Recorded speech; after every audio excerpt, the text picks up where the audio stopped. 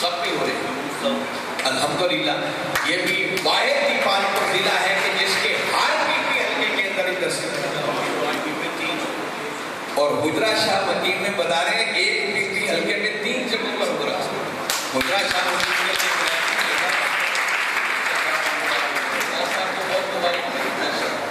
پوری ٹیم کو مبارک. اور پھر واحد کے ضلع نیپال پور ہے کہ جن کے پی حلقے 4 مگر انہوں نے رمضان المبارک میں 5 مقامات پر 5 روزہ دروس عرفان القرآن کی نشستیں بھی پورے پاکستان کے لیے تعداد میں کئی ضلع اس سے زیادہ تھے مگر 4 پی حلقوں میں 5 جگہوں پر کروانے والا ضلع نیپال تھا.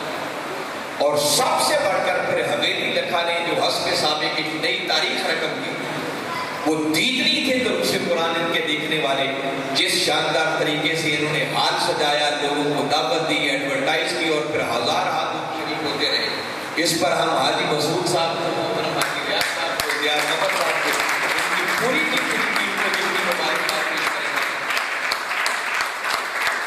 زندہ باد. پھر اس کے بعد نیپال پور والوں نے بہت شاندار طریقے سے پہلی ایفرٹ تھی مگر الحمدللہ اچھے ہوئے. باقی 3 جگہوں پر قدرے اس طرح کے نہیں ہو سکے جیسے ہونے چاہیے تھے. ان کی بھی کسی کی پہلی کسی کی دوسری ایفرٹ تھی مگر میں امید کرتا ہوں کہ انشاءاللہ آئندہ سالوں میں بہت بہتر ہو جائے گا. تو یہ دروس قرآن تو ایک ایسی ایکٹیویٹی ہے کہ کوئی کافر ہی اس کا انکار کر سکتا ہے ورنہ کلمہ پڑھنے والا تو درس قرآن سے انکار نہیں کر سکتا. اللہ نے ایک ہی ہمیں کتاب عطا کی ہے اور اندازہ کر لیں کہ ہماری اس دین سے دوری کا عالم یہ ہے کہ ہمیں صحیح تلفظ کے ساتھ وہ قرآن پڑھنا بھی نہیں آتا اور اگر پڑھیں تو ہمیں اس کی سمجھ بھی نہیں. یہ درس قرآن انقلاب آ بھی جائے تو یہ کام رکنے والا نہیں ہے. انقلاب کے بعد تو زیادہ منظم طریقے سے دروس قرآن شروع ہے. اس قرآن کے پیغام کو قیامت تک تک پہنچانا ہے. اس سے بڑا خیر کا دیکھیں نا آپ یہ دروس قرآن کا کام نون لیگ نے تو نہیں کرنا. پیپلز پارٹی تو یہ کام نہیں کر سکتا. یہ سعادت اللہ نے منہاج القرآن کو عطا کی اور اگر منہاج القرآن بھی نہیں کرے گا تو کون کرے گا. اس پر توجہ دینی. اس کی بڑی برکات ہوگی. آپ کو اس کی ڈیٹیل میں نہیں جانتے. پھر اس کے بعد اہم ترین جو اگلا ہمارا پروجیکٹ ہے وہ فہم دین پروجیکٹ ہے. درس قرآن پر بھی دیکھیں کتنی محنت کرنا پڑتی ہے. ایڈورٹائز تشہیر لوگوں کو دعوت منڈال بنائے پھر اس کا اخراجات لوگوں کو لنگر کھلائے اور آنے والے اسکالر کو بھی کچھ نہ کچھ کرائے کی مد میں تو دینا ہی پڑتا ہے. مگر پھر بھی ہم جتنی بھی تقریریں کر لیں ہماری بات میں وہ اثر نہیں ہو سکتا جو وقت کے مجدد کی زبان ہو سکتا.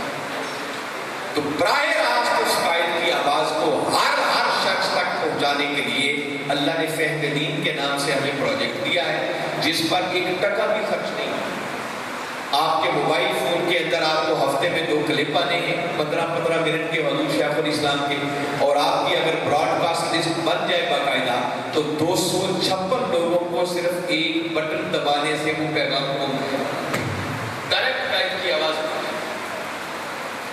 مگر اس پر جتنا ورک ہونا چاہیے پیچھے اب یہ عہدے داران بیٹھے. اگر میں آپ سے پوچھوں کہ آپ میں سے کتنے لوگ ہیں جو باقاعدہ فہم دین پروجیکٹ میں ایز اے مستفی کارکن رجسٹرڈ ہو چکے ہیں؟ آج کا ہے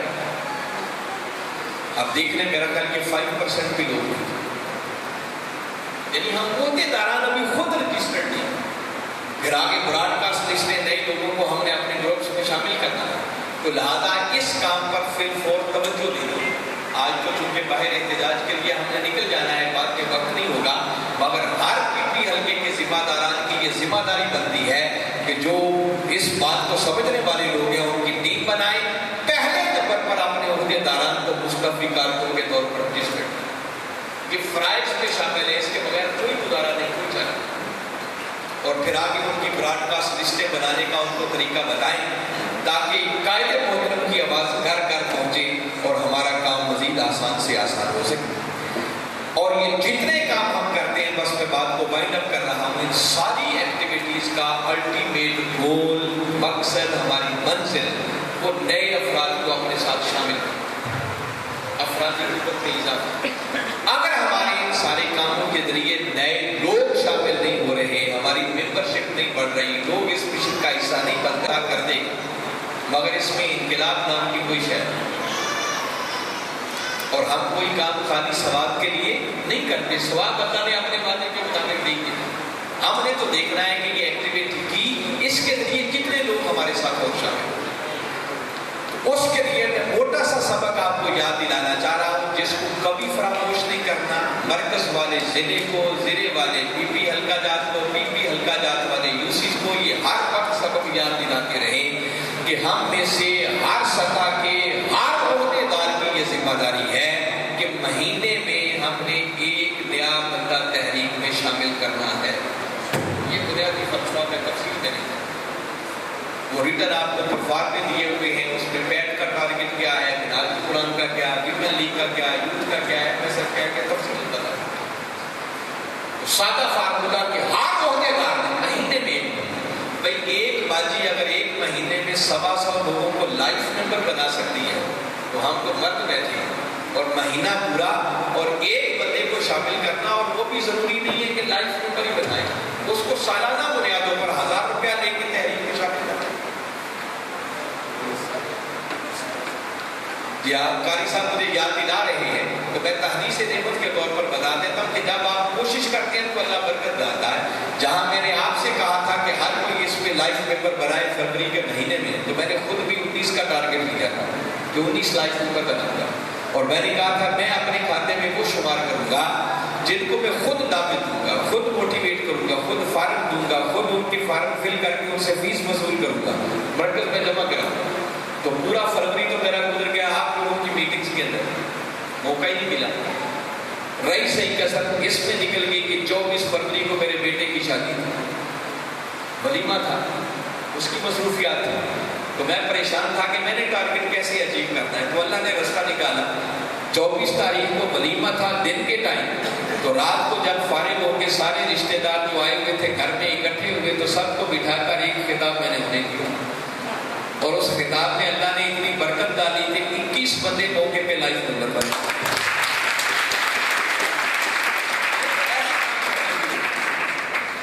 جب آپ زبان ہلائیں گے, قدم بڑھائیں گے تو اللہ اس پہ یقیناً برکت ڈالے گا. اور اگر میں آپ لوگوں کو واضح تقریریں کر کے چلا جاؤں, خود عمل نہ کروں تو اس کام میں کبھی برکت نہیں ہو سکتی, میری بات میں اثر ہی نہیں ہو سکتا. تو یہ کام ہمارا الٹیمیٹ گول ریزلٹ ہے, نتیجہ ہے جو ہم ان سارے کاموں کے ذریعے حاصل کرنا چاہتے ہیں. بس ہم نے یہ کام کرتے چلے جانا ہے. نتائج کا مالک اللہ ہے, یقین پختہ ہونا چاہیے. اللہ کا فرمان ہے لا تہن ولا تحزن, فرمایا حالات کیسے بھی کبھی پست ہمت نہیں ہونا, کبھی غم زدہ نہیں ہونا. انتم الاعلون, غالب تم ہی آ کر رہو گے, مگر شرط ایک ہے ان کنتم مومنین, بشرط ہے کہ تمہارا ایمان اور یقین پکا. اور اگر ایمان ہی دامن ہوگا, پتہ نہیں انقلاب آنا ہے یا نہیں آنا ہے, یہ کرنے کا کوئی فائدہ ہوگا یا نہیں ہوگا, تو ایسے لوگوں کو منزل کبھی نہیں. ایسے لوگوں کو ہاتھ وہی ہوتا ہے, نہ خدا کی بنا نہ مثال سے, نہ ادھر کے رہے نہ ادھر کے رہے. تو اس منزل کے حصول پر پختہ یقین رکھتے ہوئے اپنے قائد کی دی ہوئی پالیسی کے مطابق آگے بڑھتے رہیں. انشاءاللہ میرا ایمان اور یقین ہے کہ وہ وقت آئے گا کہ اس دھرتی پر مصطفی انقلاب کا سویرا ضرور ہو کر رہے ہیں. حالات بدلیں گے اور ایک مصطفی معاشرہ انشاءاللہ بعد سے آئے گا. میں بارے دیگر جملہ احباب کو دل کی گہرائیوں سے آج کی شاندار نشست پر مبارکباد پیش کرتا ہوں. دعا گو ہوں کہ اللہ آپ کی ان کاوشوں کو قبول فرمائے. اور آخری ایک بات جو میں بتا رہا ہوں کہ آگے عید الاضحیٰ آ رہی ہے, چند ماہ قربانی مہم آپ لانچ کرتے ہوں گے. آپ جتنا وہ چند ماہ قربانی اکٹھی کرتے ہیں, ایک آپ لوگوں سے رابطے کا ذریعہ بھی بنتا ہے. مرکز اس میں سے ایک پائی بھی آپ سے وصول نہیں کرتا. وہ سارے کے سارے جتنے پیسے ہوں گے لوکل آپ اپنی ویلفیئر پر خرچ کریں, اپنے کارکنان کی ویلفیئر پر, اچھے منصوبہ جات پر آپ خرچ کریں. اور ٹھیک ہے کھادوں کی قیمت کم ہے, اس طرح کا رسپانس نہیں ملتا, مگر اس کے باوجود بھی میں پچھلے سال کی مثال دے رہا ہوں. ہماری لاہور کی تنظیم نے 32 لاکھ کی کھالیں جمع کی. تو جس تنظیم کو ویلفیئر کے لیے 32 لاکھ مل رہے ہیں, لوگوں سے رابطے کا ذریعہ بھی بنے گا, اس کو بھی نظر انداز نہیں کرنا. اور قاری صاحب کی گزارش ہے آپ سب سے, خاص طور پر پی پی حلقہ جات اور ضلع کے صدور ناظمین سے, کہ جب ماہانہ کارکردگی کارکردگی کے لیے وہ ریکویسٹ بھیجیں تو ان کی ریکویسٹ پر تھوڑا سا کام کریں اور ان کو جواب ضرور دیا کریں. بھلے سے کارکردگی زیرو ہی ہو پر فارمے میں زیرو لکھ کے بھیجیں تو صحیح. یہ بھی تو کارکردگی ہے نا, آپ کارکردگی بتائیں. اور جب 2-4 مرتبہ زیرو لکھیں گے تو ضمیر تھوڑا تھوڑا تو انشاءاللہ جاگنا شروع ہوگا نا کہ کب تک میں نے زیرو تبدیلی ہے. اسی کے ساتھ میں اللہ کی بارگاہ میں دعا کروں کہ باری تعالیٰ ہمارے قائد کو عمر خضر عطا فرمائے اور ہمارے شہداء کو مزید بلندی درجات عطا فرمائے, اور انشاءاللہ اللہ تعالیٰ ان کے خون کے نتیجے میں اس دھرتی پر مصطفی انقلاب کا سویرا دے.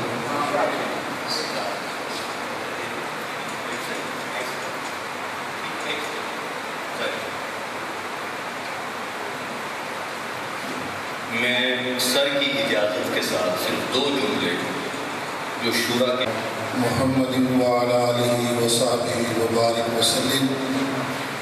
اللہم ربنا آتنا فی الدنیا حسنہ وفی الآخرۃ حسنہ وقنا عذاب النار. یا اللہ یا رحمان یا رحیم ارحم عبادک یا ارحم الراحمین. پاک پروردگار, آج تحریک منہاج القرآن اور اس کے جملہ فورمز کے زیر اہتمام یہ عظیم الشان فقید المثال شاندار ورکر کنونشن کا اہتمام کیا گیا, جس میں مثالی خدمات سر انجام دینے والے تنظیمات, مثالی خدمات دینے والے عہدیداران اور کارکنان کو خراج تحسین پیش کیا گیا اس نے کارکردگی کی سند اور شیلڈ کے حوالے سے. باری تعالیٰ ان تمام احباب کی کاوش کو اپنی بارگاہ میں قبول فرمانا, اور باری تعالیٰ محترم علامہ رانا محمد ادریس قادری صاحب نے جس محبت, اخلاص, پیار کے ساتھ آئندہ کے لیے ہمیں ورکنگ پلان دیا, حضور شیخ الاسلام پروفیسر ڈاکٹر محمد طاہر قادری صاحب کا پیغام پہنچایا, جو ٹارگٹ ہمیں دیے, باری تعالیٰ ہم کمزور اور ناتواں ہیں, باری تعالیٰ تو ہماری غیب سے مدد فرما, اور ہم سب کو آپس میں اتحاد اور اتفاق کی نعمت سے مالا مال ہو کر ضلع دیپال پور اور اس کے تمام پی حلقہ جات کو مثالی حلقہ جات اور مثالی ضلع بنانے کی توفیق عطا فرما. الہ العالمین, پاک پروردگار, آنے والے جملہ احباب کی خیر, ان کے گھروں میں خیر, باری تعالیٰ ان کے بچوں کی خیر, اور ہمارے تحریک منہاج القرآن کے عظیم مجاہد جن کی خدمات ضلع PPUC اور تحریک منہاج القرآن پنجاب میں بھی مثالی خدمات انجام دی, ہماری ٹیم کا حصہ رہے, وہ بیمار ہیں, باری تعالیٰ ان کو شفائے کاملہ صحت عاجلہ عطا فرما. اقبال ناری صاحب کو باری تعالیٰ صحت عطا فرما, اور پاک پروردگار ہمارے کارکنان میں سے جتنے ہیں ان کے عزیز و اقارب میں سے اگر کوئی دنیا سے پردہ فرما گیا ہے, باری تعالیٰ ان کی بخشش اور مغفرت فرما. ثانیہ ماڈل ٹاؤن کے شہداء کی باری تعالیٰ درجات میں بلندیاں عطا فرما. ہمارے محبوب قید حضور شیخ الاسلام کو سے سلامتی تندرستی والی لمبی عمر عطا فرما. وصلی اللہ تعالیٰ علی رسول خیر خلقہ سیدنا و مولانا محمد وعلی آلہ وصحبہ اجمعین. قیادت آنے